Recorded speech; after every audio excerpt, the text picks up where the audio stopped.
it's the last week of our Emotionally Healthy Spirituality series. And rather than another sermon, Pang Foua and I thought we would do something a little different. It's kind of a potpourri day today. It's a way to wrap up the whole series. We're going to share some of the big quotes, some of the stuff that I've seen shared around Facebook, some of the stuff that you guys say that has really struck you. We're going to do that. We're going to answer some frequently asked questions that we've heard. And I'm going to be really honest with all of you. I have one goal for today. One goal. That if you are not signed up for the Emotionally Healthy Spirituality course that starts in a week, that today, with the information you hear, with the stories you hear from some testimonies, that you will give God space in your life to draw you into this class and to say yes and sign up. There you go. That's our goal for today. But to give you this bigger picture of where this emotionally healthy spirituality, which you'll hear us refer to it as EHS or even just EH, where this all fits into the life of RiverLife. So I thought we'd start off with this series. This series has had some great quotes along with it. Every week, these quotable quotes, and I see you take pictures of them, share them on Facebook. And so I collected up the 15 best quotes out of this series. And they're actually up on Facebook right now. We created cool little shareable graphics. They're up there. You could grab your favorite one and share it to your friends to say, this is what we're learning in church. This is what my relationship with God is all about these days. And then it's even in your bulletin. Did you know we have a bulletin? Every Sunday, it's riverlifemn.com/bulletin. It's also in the app. We have a little slideshow there of these 15 quotes. I thought I'd share a few of my favorites with you to kick us off here this morning. So first and foremost is the quote that this entire series, this entire idea of emotionally healthy spirituality is based on. And it's this: it is impossible to be spiritually mature while remaining emotionally immature. It is impossible. What else? Here was another one. This was from the first week, and this was actually my favorite quote coming from the first week, and it came out of the book that this series and our course is based off of. It's an anonymous quote from a church member in an Alliance church in New York, and it said this: I was a Christian for 22 years, but instead of being a 22-year-old Christian, I was a 1-year-old Christian 22 times. I just kept doing the same things over and over again. Come on, how many of us haven't felt like that? Just being a 1, 2, 3-year-old Christian over and over and over again. And then in week 2, we started talking about how can we have a life with God. And you heard, if you were here that week, you heard this advice: to develop your own personal relationship with Jesus. And don't just live off other people's spirituality. Don't just live off my spirituality. Don't just live off whoever you might watch on YouTube or hear on the radio, the clips you watch on social. Don't live off other people's spirituality. Develop your own deep relationship with Jesus. Or there's this one on that same sermon that we talked about. Our activity for God can only properly flow out of a life with God. How many times do we do stuff for God without any life with God? It's one of the hardest things about being a pastor, because I love doing things and doing things for God. But to nurture that life with God, that's a whole nother ball game. But that's how our life should be. Or there's this one. This is one of my favorite quotes out of this whole series, that Jesus may be in your heart, but Grandpa's in your bones. We cannot escape our family legacies going back 2 to 3 generations. And out of that comes this idea that discipleship requires putting off the sinful patterns of our family of origin and relearning how to do life God's way in God's family.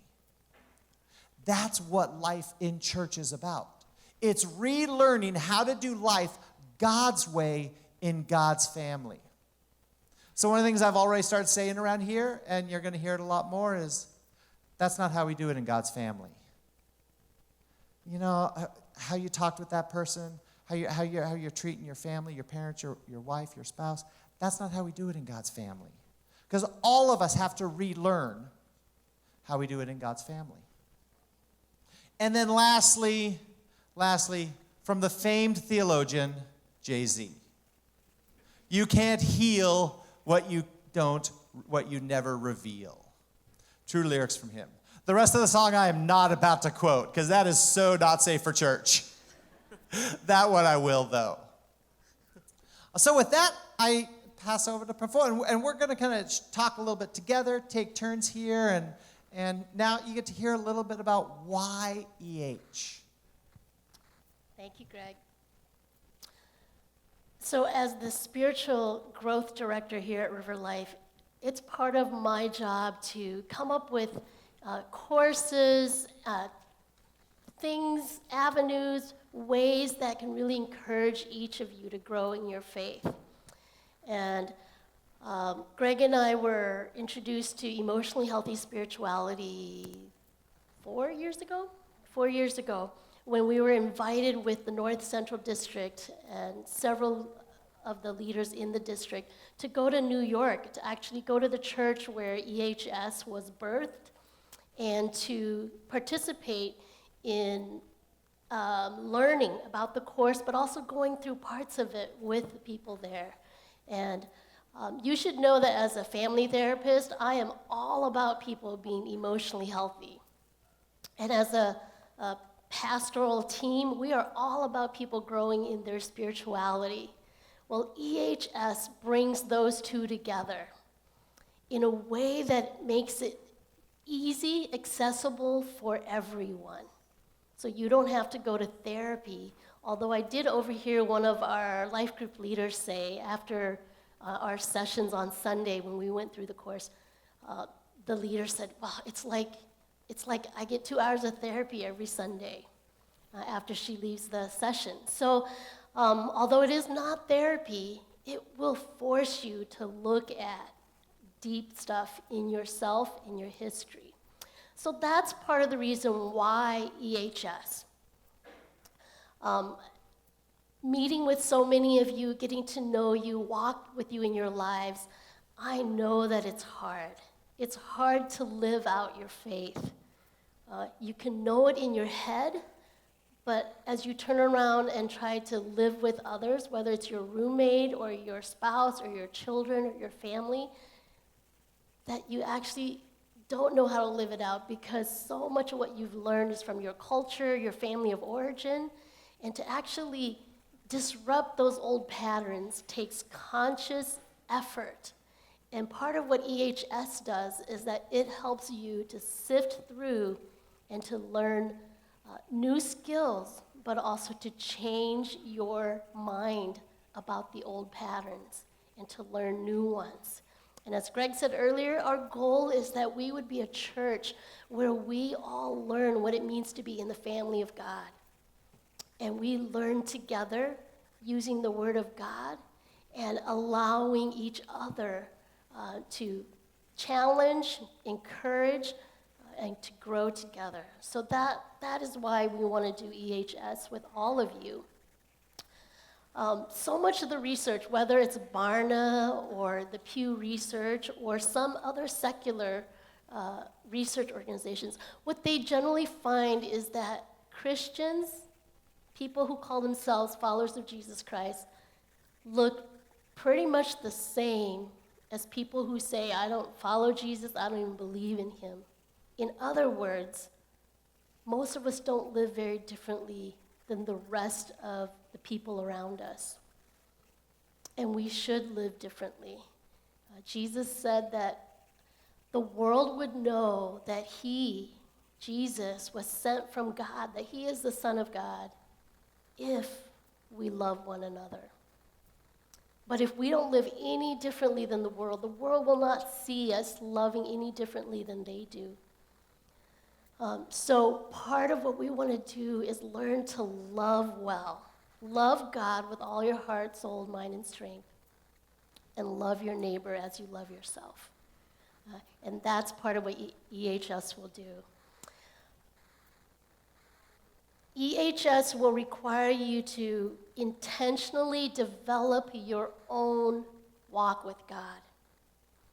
EHS will provide you practical ways to do it. EHS will help you take the focus off other people and what they're doing and how they're not great Christians, and look at yourself and what you're doing and ways that you are not able to love God and love others. So EHS is practical, and we believe that it will be a tool that can help us live out our mission to bring hope, healing, and growth to second and third generation here in the Twin Cities, but we're going to start here in our church. So why now? Why now in the particular history of RiverLife would we introduce something like EHS? Well, the best time for us to help children develop character and to learn truths that they're going to live out later on is when they're young. And so RiverLife, we're pretty young. I mean, we're starting our 6th year as a church, as a congregation, and it's a perfect time for us to now begin to talk about what kind of culture do we want to have here? Who do we want to be? And we want to be known as people who love God deeply and love others really well. And now is a perfect time for us to start that. And as Greg said, we really want to take the whole church through this. And I'm going to invite a couple of our life group leaders and spouses of the ministry team members to come up and share what they've been learning while they've been going through the EHS training. We call it the pilot course. We're on our 8th week, so today, this Sunday at 2 o'clock, will be our final class for that group of 22 of us that went through it. So I'd like to invite Lonnie, Pajar, and Pang to come up if you're here in this room. And you can share. I'm going to ask them to share 1 to 2 minutes. How has EHS impacted your life?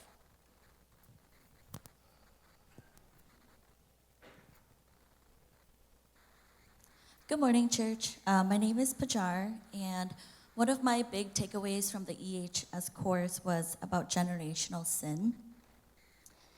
So in one of the chapters, it was titled Going Back in Order to Go Forward. We looked at how generational curses and blessings could really impact your family for 2 to 4 generations. And so during one of our classes, we actually did an exercise where we tried to identify what some of those blessings and curses were in our own families.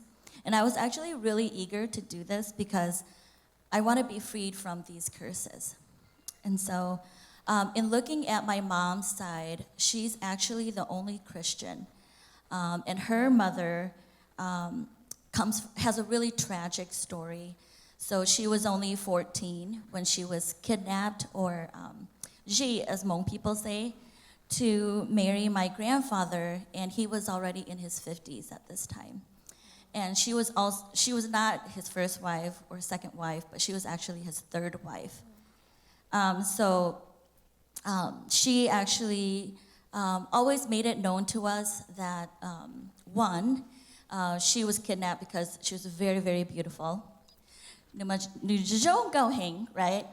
And then 2, she never loved my grandpa. And this was not a life that she chose for herself.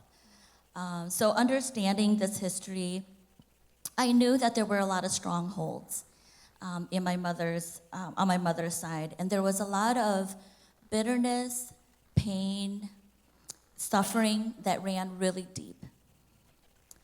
On my father's side, I always knew that my grandparents had been married multiple times and divorced multiple times before they married each other.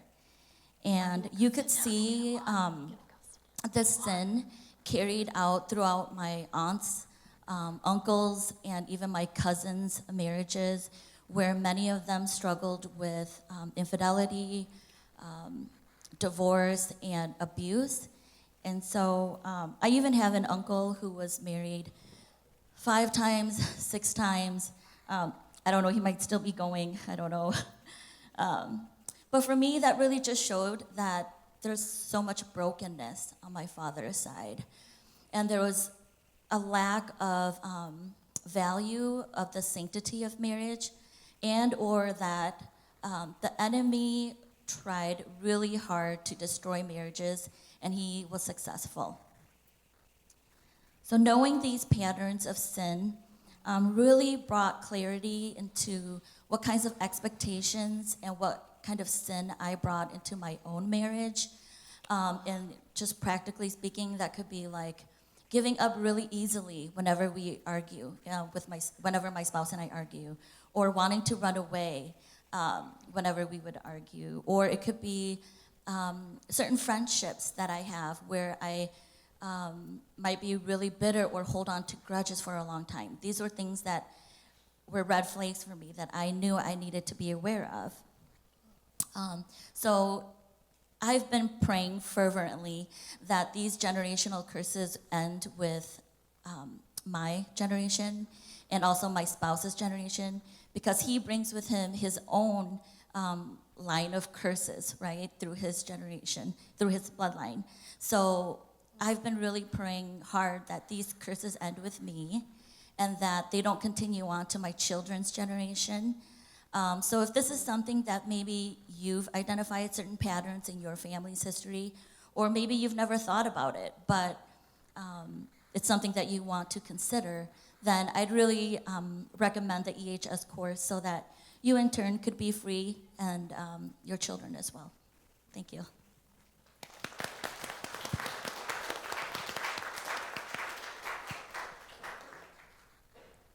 Hello. So, stuck. That's the word that I've never really used ever, but I've felt a lot over the past years. And when I say stuck, I feel stuck in so many different areas of my life. So, in my high school days to college days to even now, I would feel stuck in family. So, for instance, like sometimes I would question, like, God, why did you put me in this family? There's so many conflicts, so many problems. Why? And I felt stuck. I felt like everything that I did in my family, I was never the fixer of my family, but I found myself in that role a lot. In my marriage, I felt stuck. Like, why aren't we growing emotionally? Or, I would question those things. Our debt, I would look and be like, oh, I'm stuck. And I want nice things, but I'm stuck. My health, and it was really hard for me to embrace my body. I felt stuck. My friendships, I felt like we were just kind of doing the same thing, but not growing. My career, I felt like I was advancing, but then I would like get to a position and be like, oh, I don't enjoy it anymore. I feel stuck. But most importantly, I would look at my walk with God, and that quote that Pastor Greg showed about being a Christian, 1-year-old Christian 22 times, like that really hit me because I was like, I am not growing. I felt like I was doing all the motions, but even looking at the iceberg, I felt like Jesus really didn't touch the 90% of my life and only the parts that I allowed him to. And so I felt really alone in this. I felt like the questions I started to have about my faith and church, especially in the last year, I feel like, my conversations with my husband, I was like, am I a Christian anymore? Like, I have questions about my faith. I have questions about why I do what I do because I felt so stuck and I was so sick and tired of being the same person that I really pushed people away. I pushed stepping down from life group away. I was just like, I'm done with people. I'm done with maybe church for a little bit. Done with everything because it just felt like it just was the same pattern all the time. And so I could tell that some of the people that I love in my life, they're like, Lonnie, you kind of say the same things over and over. You go through these seasons every year. They look a little different, but they're essentially rooted in the same thing. And I was like, oh my gosh, I'm so frustrated with myself. And so I knew that EHS came at a perfect time. There was a chapter that I read that really hit me, and I wanted to read an excerpt of it because it gave me language that I didn't know I needed to hear. So this chapter is called Journey Through the Wall. For most of us, the wall appears through a crisis that turns our world upside down. It comes perhaps through a divorce, a job loss, the death of a close friend or family member, a cancer diagnosis, a disillusioning church experience, a betrayal, a shattered dream, a wayward child, a car accident, an inability to get pregnant, a deep desire to marry that remains unfulfilled, a dryness or loss of joy in our relationship with God. We question ourselves, God, the church. We discover for the first time that our faith does not appear to work. We have more questions than answers as the very foundation of our faith feels like it is on the line. We don't know where God is, what he's doing, where he's going, how he's getting us there, or when this will be over. My wall included a number of events piling up one after the other. It began with a feeling of betrayal during a church split in our Spanish congregation. This was followed by a long-lasting depression and loss of motivation to serve Christ, a marital crisis, a careful look at my family, of how my family of origin had impacted who I was in the present. I had tried to go around, jump over, and then dig a hole under the wall. None succeeded. I finally went forward through it because the pain of staying where I felt was unbearable. And I think that that's exactly what I did, was bury holes, run around, and in my season of feeling stuck, what I did was I hate tension, I hate pain, I hate conflict.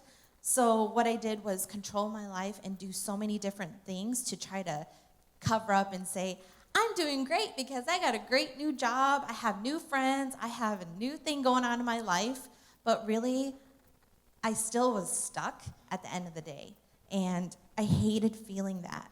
And so EHS really has called me to something more, in that I had to go through it. And so in the 8 weeks, Saul and I have had really long conversations in the car after EHS that really dug into going through it. And I had a really good conversation with a friend who I pushed away for a long time because I didn't want to go through tension, but it was really, really freeing for me. And I think God is going to still continue to do more that I don't want him to do, but I really need him to do. And so, yes, signing up for EHS. If you feel stuck, it's amazing what God can do to give you language and ways to process the stuckness that you feel. So, thank you.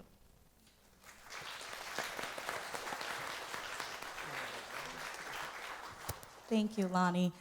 I think the beauty of testimonies for me is that it reminds me where the presence of God is and who he is. And so thank you for those testimonies. My name is Pang. Today is the last day of EHS training for me. And I have 3 big takeaways. They're going to be different from yours. It may be similar. You might have 5. You might have 10. These are my 3. Immediately in the book and the author addressed the difference between being with God and doing for God. I'm the oldest daughter of 7 siblings, and so I'm familiar with doing. I'm unfamiliar with being. And the author asked me, God asked me, when am I going to give time to be with God? And I had to ask that for myself. And so I've been in practice of being with God. And a big part of that is letting go of control, which has been challenging for me, but it has been humbling. So that's my takeaway, is being with God versus doing for God. My second big takeaway, early on, the author says that my well-being is my gift to the world. And I had to ask myself, how am I being well? because that is what I'm giving to every single one of you. And I had to have some honest conversations with myself and with God about my well-being.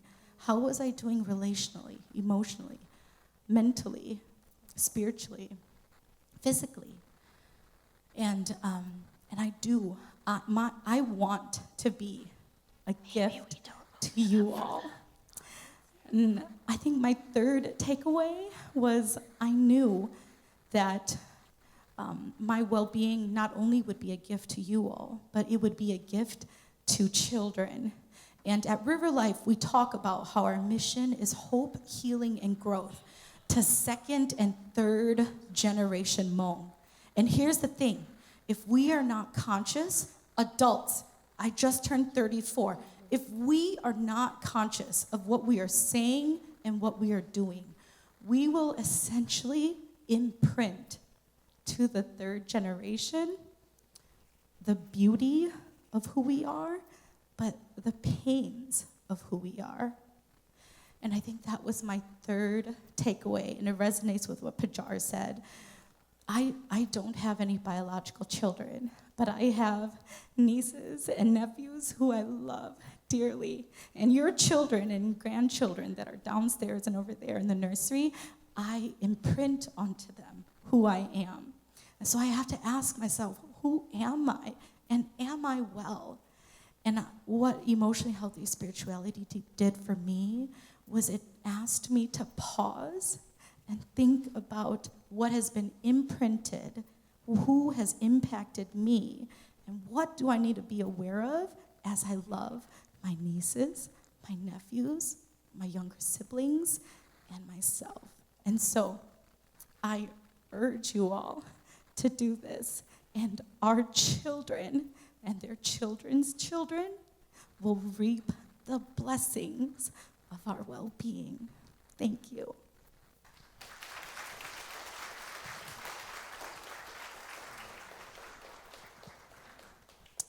Well, now, over the last few weeks, Pafora and I have heard a lot of questions from you out in the lobby, online, and so we just thought we'd hit some of the more common ones. So one of them people ask is, what's the format? Well, the format is table discussions. We'll have tables of 5 people, 4 participants, and 1 table leader. It'll be here in the sanctuary, and it's a combination of video teaching up on the screen and lots of discussion time. Workbook that comes with the 3 books that you purchase, and the workbook is what we'll go through in our sessions here on site. The table leaders are the ministry team leaders and the life group leaders who have gone through the 8 weeks already, and that's ending today. So they will be at the tables, facilitating the conversations and caring for those of you who are at the table. Also, you see, that's our church phone number up there. If you've got a question right now that you want us to squeeze in here, go ahead and text it to us. It'll pop up on my phone, and we'll do our best to answer ones that you have even in your head right now. The next question that we get asked is, what does the $30 cover? The $30 is for the 3 books that are required. 1 book is the textbook that we read, that you read throughout the week, and you read the week ahead so that when we come on Sunday, you've already read it and we discuss it. 1 is the workbook that you actually write in when we're together, and it has all the discussion questions. And then the 3rd book is what we would see as a devotional. It's called the Day by Day, where there are devotionals for two times a day that you would do. Another question that's come up is, what if you can't take it right now? What if your work schedule just doesn't allow it? You have to rush off to work on Sundays and you work Tuesday nights. That's okay. We're going to be offering this class again in the winter, spring. We're still working on the timing, but February, March, sometime around there, we're going to be doing this class again. So there'll be other opportunities to take this. If you can't take it now, that's okay. If you sign up for a Sunday afternoon, 2 to 4, and you miss 1 or 2 of those days, you can make it up on the Tuesday night, the following Tuesday night, because we'll cover that same session. Yeah, or that was lesson. just a question texted in. So yeah, so if you're in the Sunday, you can come to the Tuesday to make up the class. You can certainly make up the readings as well. So there you go. Okay, let's see. Let's hit another one from online. Let's see. If married, do we work together in EHS or with our spouse or independently? We definitely encourage married couples to be at the same table together. Fundamentally, EHS is about individual work. It's about you and your relationship with God, but as any married person knows, all that is wonderful and all that is horrible about you is a part of your marriage. So we absolutely encourage married couples to continue, have those long conversations on the drive, talk about it, do the devotionals together. Some people love doing the devotion. Some couples do the devotionals together, some do them independently. But yes, this is definitely something that can become a part of your marriage language and marriage conversation. When you come together at the tables, you're basically your small group. Having your spouse there means that everything that you're going to be sharing, they hear, and then you get to hear what they're learning, so then you don't have to repeat it back at home. So that's why we encourage couples to take it together. But if you don't, and one of you is on Sunday and the other one's on Tuesday because of work schedules, you can still talk about it outside the group. Here we go. Here's a little bit of lightning round. Will the 4 people in the group be the same every week? Yes. That is going to be something we consistently do, because then you build trust. You get to know each other. You get to know some new friends around RiverLife. So yes, the folks will be the same. Can I get the books in audiobook? Yes. You have to buy that one yourself. We offer you can buy the print books or the e-books when you register online, and that's at riverlifemn.com/EHS. If you want to get the audiobook, like I got the audiobook, so I just bought it myself. It was totally worth it. If you have an Audible subscription, use one of your credits, and you can find the audiobook on Amazon. It's a different publication. It's the previous edition. So Yes. the audio is a little different from the textbook. You can still use it, but just know that. And we'll have a little, because some of the chapters are different, so we'll have a little chart for those who like the audiobooks like I do. Then we'll have a little conversion, like chapter 2 is actually chapter 4, like that. Let's see. If you're a married couple, can we pay for one set of reading materials or 2 workbooks? We really encourage you to get your own. It's a $30 pack. Partly, one is so you absolutely have your own workbook, but 2, also your own devotional, certainly. If this is a desire, because things are tight, we need to save a little money, we have scholarships available. Please come talk to us. Do not let money be an obstacle to prevent you from taking this class. You can also email, when you sign up, you can email either, what's my email for the EHS? Pang Foua Roads at riverlifemn.com or Greg at riverlifemn.com Yeah. or just, info at anything. Just send it to us. It'll get to us. Just say, I need scholarship. Yep. And then I'll send you a code. How does this tie into RiverLife membership? Glad you asked. So we will be introducing membership next year. You'll hear me start talking about it in January of next year. We'll start doing a membership class later on. And so you hear a lot more later.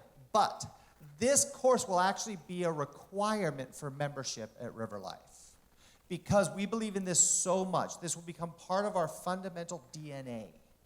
We're going to make it a mandatory requirement for anyone who wants to become a member at RiverLife. Will be this class. Let's see. Will there be babysitters? So babysitting is provided for children 3 years to 5th grade on Sundays. Tuesdays, there won't be any childcare right now.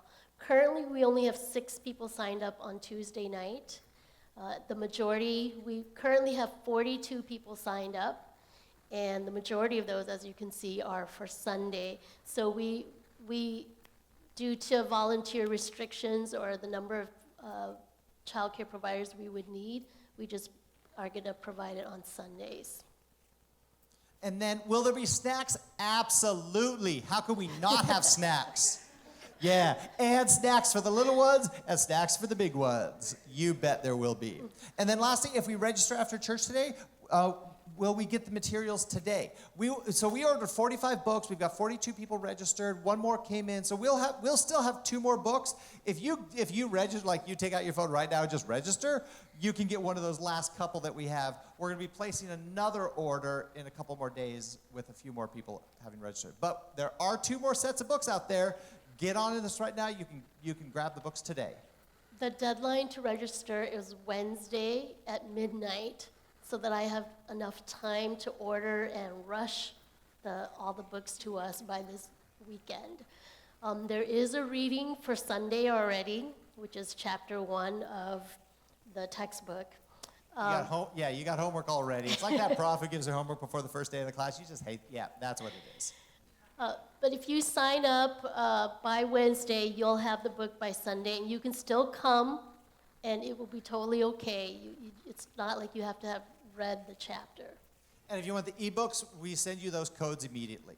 Lastly, one last here is, has EHS been discussed with the youth? Yes, it is open to youth. And we don't have any youth signed up, but parents, if you want to talk with your youth, so Tommy and Kong have talked about it. So it is absolutely open for the youth. In fact, just driving over here this morning, we were talking, man, it'd be great if we had like a youth version of this, because it's some pretty heavy stuff. So we understand if your average 14-year-old might be a little intimidated by this. That's okay. Some of you might be wondering if you can invite your family members, friends who don't go to RiverLife to come to this. I would definitely say yes. Invite them to come. Yes. Have them sign up. How can I make up a week if I'm out of town both Sunday and the Tuesday? You're out of town. Then talk to us. We'll figure out a way to kind of help get you caught up. You might get a one-on-one with me. That's right. Now y'all are just skipping class just to do that. One more. Should I get baptized before, during, or after the classes? I'll tell you when you get. Thank you very much. That is a great question. I'll tell you when you can get baptized. October 20th. In service, we're doing baptisms. Yep. So you can get baptized during the class. We're also doing child dedications for all you new parents and for all you parents who would love a chance that you've never dedicated your kids and your family to God. We're going to be doing that October 20th. Sign-ups are at the Connection Center, or you can talk to me after service. There we go. They just keep coming in. Let's see. Can we bring infants and toddlers if there's no babysitting for them? For this round, no. Because we have, again, childcare restrictions. But I'm not sure what we'll do in the spring or in the fall when we offer it again. And at that time, then we will probably figure out if there are multiple of you who need, let's say, the nursery open, then that's maybe the time we do it. So I apologize for that for now, but please know that there will be other availabilities in the future. Yep, and then, one more here. What about the kids older than 5th grade who aren't in the class yet? What will they be doing during the class? Hanging out with their cousins, aunties and uncles, somewhere else other than here. Okay? So you'll do that. Talk to some family members, talk to some friends, arrange some type of care for the kids who are older than 5th grade but don't want to sign up for the class, participate in the class themselves. What we don't want to do is we don't want to have kids running around, and we want you, if you're a parent, we want you to be fully present 100% here. We don't want you to have to be like, what's that? Looking around. So fully present, there you go. So the big picture for EHS and using it as part of our membership requirement is that we want to develop a culture where we have shared language, shared values, and shared practices, so that when we talk about, hey, what are your expectations, and have you verbalized it to that person, that's something that we will be learning together so that we can actually, all of us, be able to use the same values and language. EHS, Emotionally Healthy Spirituality, is the first course of 2 courses. The second course, which will be offered this time in 2020, so the fall of 2020, is called Emotionally Healthy Relationships, and where we focus a lot on how do you relate to other people. And so that will be the second class that will also be required for membership. Okay, so I'm going to close this in some prayer. We've had 5 people register already just over the course of the day. So again, riverlifemn.com/EHS. More information there. Registration link there. Click. You can do it right all on your phone. So that does mean we are out of books right now.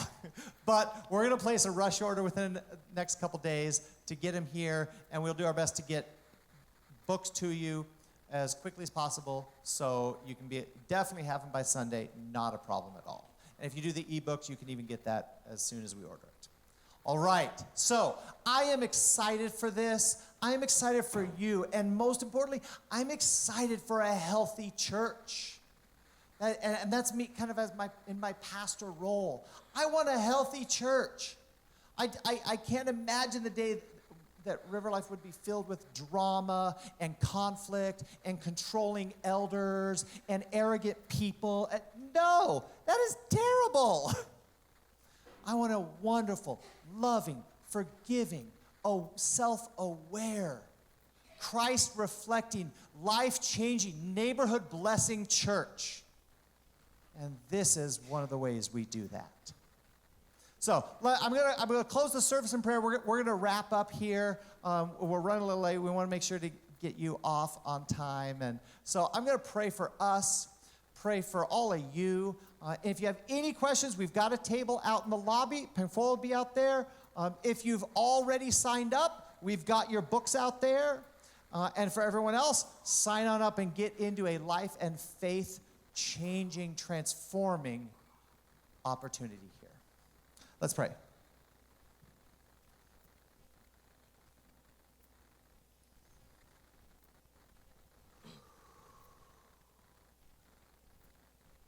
God, you sent Jesus Christ to live and die on this earth so we could have a relationship with you. And you give us the challenge to be conformed to the image of Christ, to be transformed day by day, to be more and more Christ-like. And I sit on behalf of everyone to say that's hard. We need your help. God, and this is one of those things that you have gifted us with to help us do that, to become more Christ-like, to have a deeper relationship with you. God, and I pray for myself, Lord, that you can deepen my relationship with you.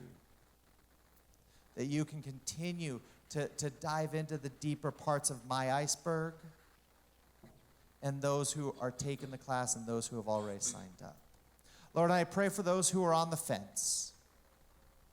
God, you can comfort them. Lord, you can let them know that your burden is light, that you are filled with grace and love and mercy. You are their rock and their refuge, that you are their peace in times of trouble, and you are their strength in times when they are weak. So God, let us be an emotionally healthy, spiritually deep-rooted congregation to make much of you and to glorify you. We pray all of this in the name of Jesus Christ, the one whose life and death makes any and all of this possible. We pray in his name. Amen.